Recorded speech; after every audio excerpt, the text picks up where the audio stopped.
안녕하세요, 트립콤퍼니입니다. 지난 가이드에서는 홍콩이라는 도시 자체와 홍콩 섬에 대해 다뤘었죠. 이번 가이드는 홍콩의 다른 지역인 구룡, 까오룽과 신게, 그리고 대중교통에 대해 다룹니다. 그럼 이제 시작합니다.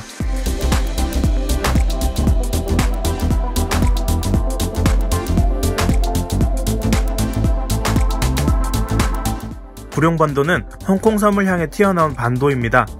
9개의 삼봉우리 이름을 따 지어졌는데 1편에서 이 지역은 영국 맛과 중국 맛이 섞인 느낌이라고 말씀드렸었죠. 여전히 서양 외국인 관광객도 많고 지하철역 이름이나 도로 이름도 영어로 된 게 많지만 훨씬 더 번잡하고 꼬질꼬질한 곳이 바로 여기 구룡반도입니다. 현지 발음인 까오룽이라고 이제 할게요. 높은 건물도 홍콩섬에 비해 별로 없고요. 여기 까오룽에는 네이던 로드라는 길이 있습니다. 이 까오룽 중심을 남북으로 가로지르는 도로인데 길을 헷갈릴 때 이 네이던 로드를 찾아 나가면 근처에 지하철, 버스 등이 많으니까 이 도로를 기억하고 있으면 길 찾기가 조금 편할 거예요. 제일 아래쪽은 홍콩섬과 바다를 끼고 마주한 곳, 바로 침사추이입니다. 1881 헤리티지, 하버시티, 쉐라톤이나 페닌슐라 같은 큰 쇼핑몰과 고급 호텔부터 저렴한 숙소, 꼬질꼬질한 가게들이 공존하는 곳이에요.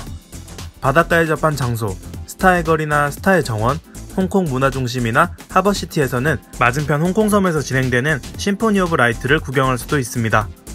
하버시티는 별명이 쇼핑 던전일 정도로 크고 안에 들어있는 게 많아요. 여름에 습할 때 아주 시원하게 구경할 수도 있죠. 심포니 오브 라이트를 조금 더 사람이 적은 곳에서 구경할 수 있는 장소도 여기 하버시티에 있습니다. 물론 고급 명품들이 많은 하버시티 말고도 더원, 미라플레이스 같이 가격대가 일반적인 쇼핑몰도 많아요. 청킹맨션, 중경 삼림의 촬영지도 여기 있습니다. 영화 모습과 달리 현재는 거체 리모델링이 되어서 그 옛날 꼬질꼬질한 느낌은 잘 안 나지만요. 숙소로 잡을 수는 있지만 싸고 지저분하고 동남아, 남아시아 사람들이 많아서 그렇게 추천하진 않아요. 전반적으로 바닷가와 남쪽에 고급 상점이나 호텔들이 많고 북쪽으로 갈수록 상대적으로 저렴해지는 분위기입니다. 이 침사추이역은 홍콩섬에서 올라오는 친안선이 지나가는데 여기 이스트 침사추이의 서철선과 지하통로로 연결이 되어 있어요. 넓은 역이라 이름이 비슷한 출구가 굉장히 많거든요. 그리고 이 지하도가 각종 건물들과도 이어져 있어서 지하에서 헤맬 경우 길을 잃어버리기 굉장히 쉬운 곳입니다. 목적지가 있다면 일단 지상으로 올라와서 찾아가는 게 GPS의 도움을 받을 수 있으니 훨씬 더 편합니다. 약간 올라가면 야오마테이와 몽콕이 나옵니다. 사람이 많고 건물도 빽빽하지만 센트럴의 세련된 분위기와는 다르게 뒷골목 느낌이 많이 나기 시작해요. 조던역부터 야오마테이, 몽콕, 프린스 에드워드역까지 세로로 길게 이어져 있는 구간이에요. 템플 스트리트 야시장, 레이디스 마켓 등 유명한 야시장들이 많은데 뭔가 기념품을 산다기보다는 그냥 구경하는 재미로 가보는 게 좋습니다. 여기 있는 어떤 시장이든 특산품이라기보단 그냥 자질구레한 잡화와 기념품들을 대부분 팔고 있어요. 그래서 대단한 야시장을 기대하기보다 오히려 구경도 하면서 저렴한 로컬 음식을 먹으러 간다고 생각하면 꽤 괜찮아요. 위치를 표시하면 이렇게 됩니다. 템플 스트리트는 조던역 쪽에, 레이디스 마켓은 야오마테이와 몽콕 사이에 있습니다. 전자제품 거리나 금붕어 거리 등 다른 여러가지 시장도 있는데 그냥 가서 좀 걷다 보면 아 그렇구나 하게 돼요. 역시 센트럴에서 이어지는 빨간색 친안선이 이어지고요. 버스도 거의 네이던 로드를 통해 다니기 때문에 버스나 지하철이나 길 찾는데 크게 차이가 없어요. 구글 지도를 찾았을 때는 보통 지하철만 나오는데 지하철이 싫다면 옵션을 버스로 바꿔보세요. 신게는 홍콩섬과 구룡을 제외한 모든 지역입니다. 새로운 지역, 뉴 테리토리로 하늘나라 신이 사는 그런 곳이 아니에요. 고도로 개발되어 주거 기능을 많이 상실한 홍콩 도심의 배후지 역할을 하는 곳이죠. 개발 측면에서는 홍콩섬과 어느 정도 비슷해요. 보존된 자연환경도 남아있고 많은 사람이 몰려 사는 베드타운도 있습니다. 신게도 크게 두 곳으로 나눌 수 있습니다. 란토우 섬과 육지 부분입니다. 란토우 섬은 홍콩에서 가장 큰 섬이에요. 공항이 섬의 북쪽에 있고요. 홍콩 이색 체험하면 빠지지 않는 케이블카 옹핑 360이 공항 바로 아래 뚱충에서부터 섬 중앙 옹핑까지 이어집니다. 이 근처도 드래곤스백처럼 유명한 트레킹 코스예요. 섬 동쪽에는 디스커버리 베이와 디즈니랜드가 있습니다. 디스커버리 베이는 스탠리와 리펄스보다 조금 더 한적한 리조트가 많은데 역시 마찬가지로 서양 사람들이 굉장히 많은 곳입니다. 센트럴에서 배를 타고 올 수도 있고요. 그리고 홍콩 디즈니랜드는 세계에서 가장 좁은 디즈니랜드입니다. 도쿄를 갔다 오셨으면 에게 하실 수 있는 사이즈예요. 대신 그만큼 사람이 적어 구경하기에는 편하겠죠? 더 크고 좋은 디즈니랜드가 상하이에도 도쿄에도 있으니 일정이 정말 여유로운 게 아니면 잘 방문하지는 않습니다. 나머지 신계는 한적한 습지, 농가, 그리고 진짜 중국 사람들만 거주하는 베드타운으로 이루어져 있습니다. 그나마 많은 곳이라 하면 이쪽 샤틴에 있는 만불사나 문화박물관 혹은 위엔롱 쪽의 습지공원 쪽이겠네요.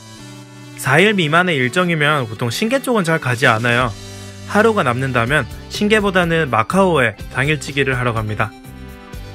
홍콩을 여행하는 방식에는 크게 두 가지가 있습니다. 첫 번째는 이틀 미만으로 잠시 들리는 케이스입니다. 이 경우는 다른 목적지를 향해 경유할 때 레이오버로 많이 여행하는 방법이에요. 이 짧은 일정에서는 홍콩섬 북부, 침사추이, 즉 시내만 구경하기에도 빡빡합니다. 두 번째는 아예 홍콩을 목적지로 해서 3일부터 한 4, 5일까지 어느 정도 넉넉하게 여행하는 케이스예요.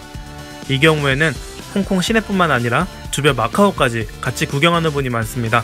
어떤 분들은 홍콩 시내에 볼거리가 크게 없다고 생각하기도 하거든요.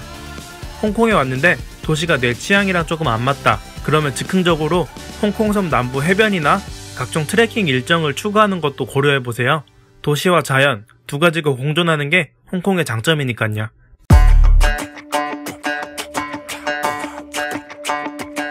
우리가 보통 많이 가는 일본 대도시 도쿄나 오사카에서는 교통패스를 구매합니다.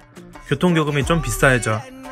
하지만 홍콩은 그렇게 가격도 많이 안 비싸고 도시도 좁아서 교통비가 부담스럽지는 않아요. 조금 더 자세히 알아볼까요? 먼저 일정입니다. 보통 4, 5일 이상을 여행을 하는 게 아니라 2, 3일 짧게 여행을 하시니 이동시간이 짧습니다. 자연스럽게 대중교통 탑승 횟수가 적어지죠. 거기다가 대부분 홍콩섬 북부와 구룡반도에서만 돌아다니게 되어 이동하는 구간이 한정되어 있습니다. 즉 이동하는 거리가 짧습니다. 홍콩 섬선 셩안에서 코즈웨이 베이, 그리고 친안선 센트럴에서 몽콕, 프린스 에드워드역까지가 이동하는 거리의 전부일 거예요. 만약에 해저터널을 지난다면 지하철 한 번에 2,000원 정도, 해저터널을 안 지난다면 500원에서 1,000원 정도라 생각하면 됩니다. 한국이랑 크게 차이가 안 나죠? 홍콩섬 북부 트램은 거리 상관없이 2.3 홍콩 달러, 한화 350원 정도고요. 스타페리는 500원 정도예요. 또 관광지가 다닥다닥 붙어있어 교통수단을 많이 탑승한다기보단 걷게 되는 편이에요. 지하철을 탑승하기 위해 역에서 기다리고 걷고 이러는 동안 슬슬 걸으면 다음 목적지에 도착하거든요. 또 길거리도 삐까번쩍해서 구경거리도 많고요. 그래서 교통패스가 있긴 한데 잘 사용하진 않고 교통카드, 옥토퍼스를 구매해 필요할 때만 이용하는 것을 추천드립니다. 이 옥토퍼스 카드는 공항 혹은 지하철역에서 보증금 50달러에 100달러가 충전된 150달러에 발매할 수 있습니다. 지하철, 트램, 버스, 페리 모두 탑승할 수 있어서 아주 편해요. 환불할 때는 수수료 9달러를 제외하고 돌려받게 됩니다.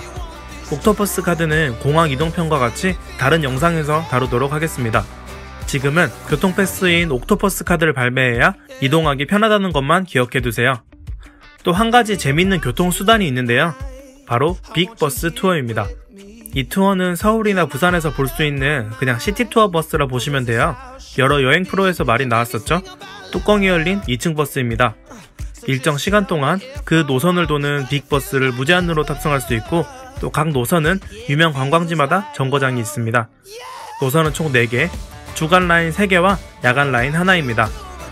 주간 라인은 홍콩섬 북부를 도는 레드라인, 구룡반도를 도는 블루라인, 홍콩섬 북부에서 출발해 남부 에버딘과 리펄스, 스탠리 쪽을 도는 그린라인이고요. 야간 라인은 홍콩섬 북부와 까오롱을 크게 도는 코스예요. 야간 라인은 내렸다가 탔다가 하는 주간 루트와 다르게 한번 탑승해서 그 루트를 따라 저녁에 홍콩을 쭉 구경하게 됩니다. 그래서 하루에 한 번만 운행하죠. 세계에서 손꼽히는 시티 투어 버스답게 자기 취향에 맞게 고를 수가 있습니다. 개인적으로 추천하는 루트는 남부 해안 루트인 그린라인 혹은 야간 루트예요. 빨간색, 홍콩선 북부 라인은 2층 트램 타고 돌아다니면 훨씬 저렴하게 구경할 수 있고요. 파란색 구룡반도 라인도 그냥 버스 타거나 지하철 타는 게 더 편하더라고요. 하지만 남부 해변 가는 길은 가는 교통편도 많이 없을 뿐더러 길이 되게 이뻐서 2층 버스를 타고 돌아다니면 경치가 아주 좋아요. 야간 루트는 간판불이 하나씩 켜져가는 홍콩의 저녁을 여유롭게 구경할 수 있다는 점에서 메리트가 있습니다. 티켓이 여러 종류가 있는데 단일 노선을 24시간 동안 이용할 수 있는 기본 싱글 티켓이 한국 가격으로 3만원 정도예요. 여기서 이용 시간이나 노선이 늘어날수록 가격이 만원, 2만원씩 올라가는 요금 체계입니다. 현장 구입보다 한국에서 구입해가는 게 만원 정도는 저렴하니 미리 구매하고 가는 걸 추천드립니다. 보통 홍콩을 구경할 때 하루 교통비 만원 미만으로 사용하게 되니까 이 가격 3만원이 빈말로 싸다고는 할 수도 없지만 한 번쯤 이용하는 건 충분한 가치가 있습니다.